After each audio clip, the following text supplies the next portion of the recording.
संक्षिप्त योग रामायण. मूळ इंग्रजी लेखक पराग विजय गंधे.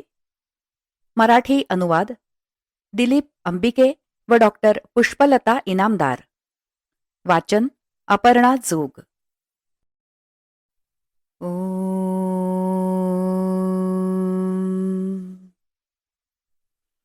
श्रीराम श्रीराम श्रीराम.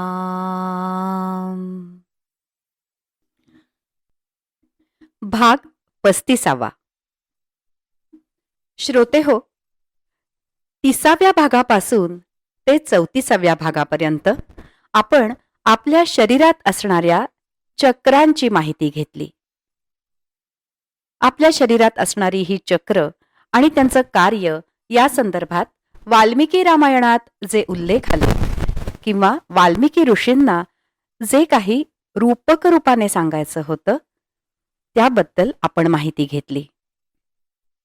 आजच्या 35व्या भागात श्रीराम रावणाचा पराभव करतो ही कथा आणि योगाच्या संदर्भाने त्या कथेचा अर्थ काय आहे याचा आज आपण अभ्यास करणार आहोत.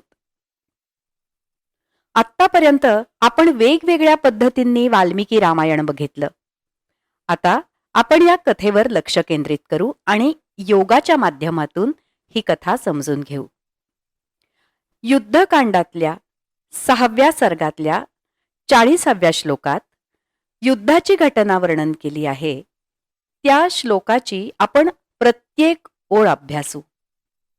श्रीराम आणि रावण युद्ध हे चैतन्य आणि अहंकाराचं युद्ध आहे, म्हणून योगशास्त्राच्या दृष्टिकोनातून अतिशय महत्वाचं आहे.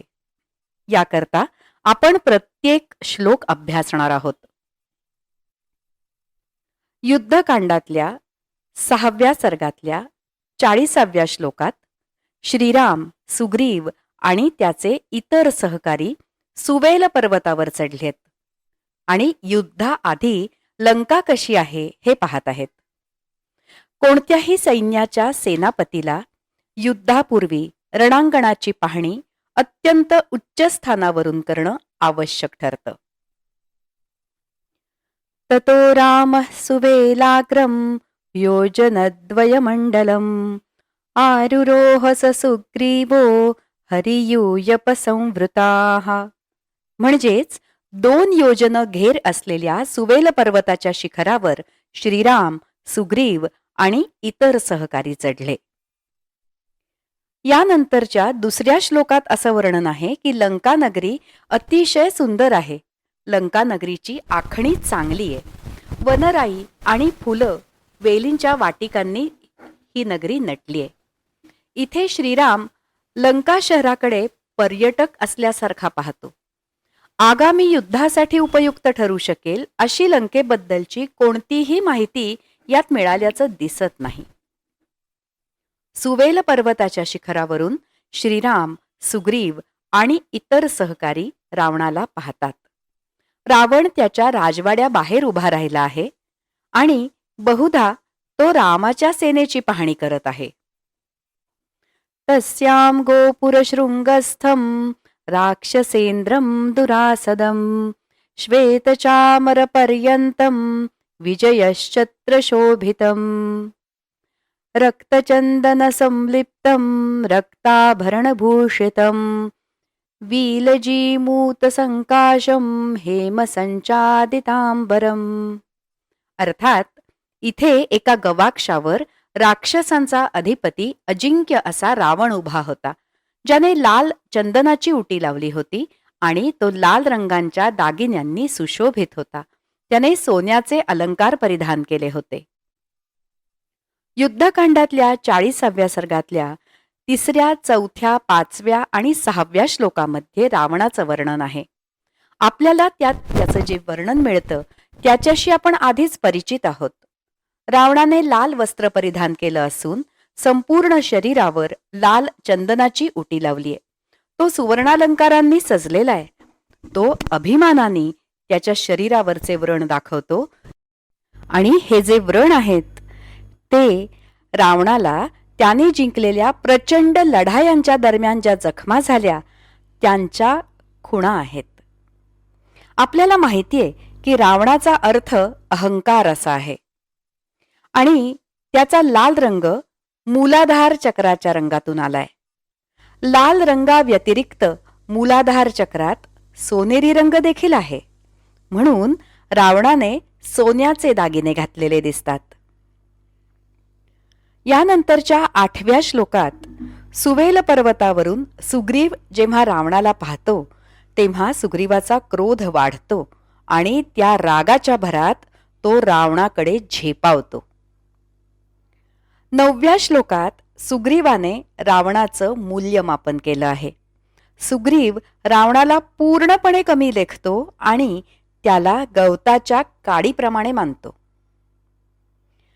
यानंतरच्या श्लोक क्रमांक 10 ते श्लोक क्रमांक 27 पर्यंत सुग्रीव आणि रावण यांच्यातलं भयंकर युद्ध बघायला मिळतं. यात कोणीच जिंकलं नाही याचाच अर्थ ते दोघेही सामर्थ्याने समान योद्धे होते. 28व्या श्लोकात आपण असं वाचतो की रावण सुग्रीवाशी लढण्यासाठी त्याच्या मायावी शक्तींचा वापर करायला लागतो. सुग्रीव रावणाच्या शक्तिशाली मायावी जादू विरुद्ध असलेली स्वतःची मर्यादा ओळखतो आणि पटकन माघार घेतो. युद्धकांडातल्या 40व्या सर्गातल्या 29व्या श्लोकात आपल्याला असं कळतं की सुग्रीव रावणाच्या राजवाड्यातून परत उडी मारतो आणि सुवेल पर्वतावर जिथे श्रीराम आहे तिथे परत येतो. अपेक्षेप्रमाणे श्रीरामाला सुग्रीवाचं हे दुस्साहस मान्य झालं नाही. तो सुग्रीवाला स्पष्टपणे सांगतो की ही एक चुकीची आणि बेपर्वाईची कृती होती आणि तसं करणं एका राजासाठी योग्य नाही. सुग्रीवाचा आवेगाने हल्ला करणं आणि द्वंद्वातून अचानक पळून येण्याची कृती कोणालाही कळत नाही आणि खुद्द रावणालाही गोंधळात टाकणारी ही कृती आहे. आता आपण नेहमी होणाऱ्या युद्धाच्या दृष्टिकोनातून ही घटना पाहू. युद्ध जिंकण्याच्या लष्करी रणनीतीबाबत श्रीराम आणि त्यांच्याबरोबर मागे राहिलेल्या इतरांनी जलद विजयाची एक उत्कृष्ट संधी गमावली. रावण हा श्रीरामाच्या सैन्यासाठी एक अतिमौल्यवान मोहरा होता. त्यांनी रावणाला बेसावध आणि त्याच्यासोबत कोणतेही रक्षक नसताना टिपला होता. त्यामुळे रावणाचा त्या क्षणी वध करणं ही योग्य लष्करी रणनीती होती. असं झालं असतं तर प्रचंड रक्तपात टळला असता आणि विजयश्रीची माळ लगेचच त्यांच्या गळ्यात पडली असती. खरं तर अशा परिस्थितीत रावणावर अचानक हल्ला करण्याचा सुग्रीवाचा आवेगपूर्ण निर्णय तर्काने बरोबर होता. तद्वतच श्रीराम आणि इतरांनी सुग्रीवाच्या मागे जाऊन युद्धात भाग घ्यायला हवा होता आणि रावणाचा त्या क्षणी वध करायला हवा होता. जर आपण लष्करी रणनीतीच्या दृष्टीने विचार केला तर आपल्या बाजूचं कमीत कमी नुकसान करवून शत्रूचा नायनाट करणं आणि लवकरात लवकर युद्ध जिंकणं हे उद्दिष्ट असतं. त्यामुळे सकृत दर्शनी इथे श्रीराम चुकला असं दिसून येतं. हे एक कोडच आहे आणि ते नीट सोडवता यायला हवं.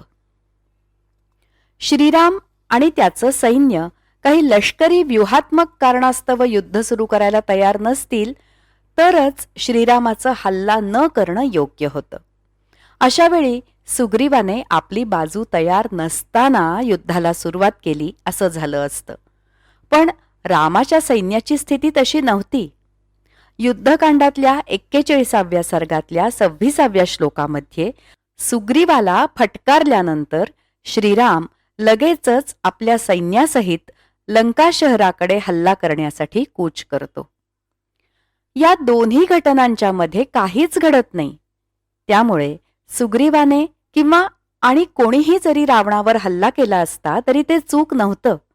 श्रीरामाचं हे संधी दवडण्याचं, सुग्रीवाबरोबर युद्धात न जाणं आणि वरती त्याला फटकारणं सकृतदर्शनी चुकीचं होतं असं वाटतं. जेव्हा आपण पाहतो श्रीराम आपल्याला सामान्यपणे समजल्या जाणाऱ्या नियमांचं किंवा तर्कांचं पालन करत नाही तेव्हा आपण रामायणातलं एक कोडं पाहत असतो.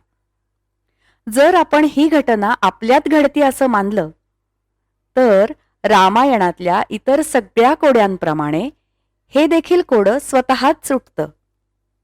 सुग्रीवाने म्हणजे मृदू हृदयाने रावणावर म्हणजे अहंकारावर हल्ला चढवला आणि श्रीराम म्हणजे चैतन्य बाजूला बघत बसला. ह्याला काय अर्थ आहे? तर ही घटना आपल्याला सांगते की वाल्मिकी मुनींनी आपल्याला इथे आणखी एक धोक्याची सूचना केली आहे. ते आपल्याला सांगतात की अहंकाराबरोबरची लढाई हळवेपणाने करायची नाही, कारण भावनाप्रधान होऊन अहंकारावर विजय मिळवता येत नाही. अनेक भावनांनी भरलेलं हृदय हे अहंकाराचं तुल्यबळ स्पर्धक असलं तरीही अहंकारामध्ये मायावी युक्त्या आहेत आणि मृदू हृदयाला त्या युक्त्यांचं कोणतंही निराकरण करता येत नाही.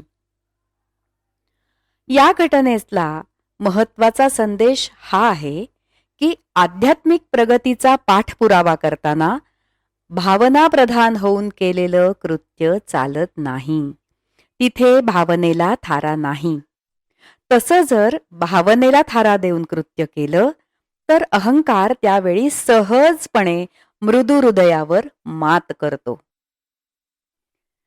आता वाल्मिकी मुनींनी दिलेला हा इशारा ध्यानात घेतला तर श्रीरामाच्या कृतीचा अर्थ आपल्याला समजतो. अहंकाराबरोबरच्या अखेरच्या युद्धाला त्याची तयारी नाही. भावनिक प्रतिसादाच्या अस्तित्वाचा अर्थ असा होतो की अहंकाराबरोबरच्या शेवटच्या युद्धासाठी त्याची अद्याप तयारी झालेली नाही, म्हणून श्रीराम योग्य क्षणाची वाट पाहतोय.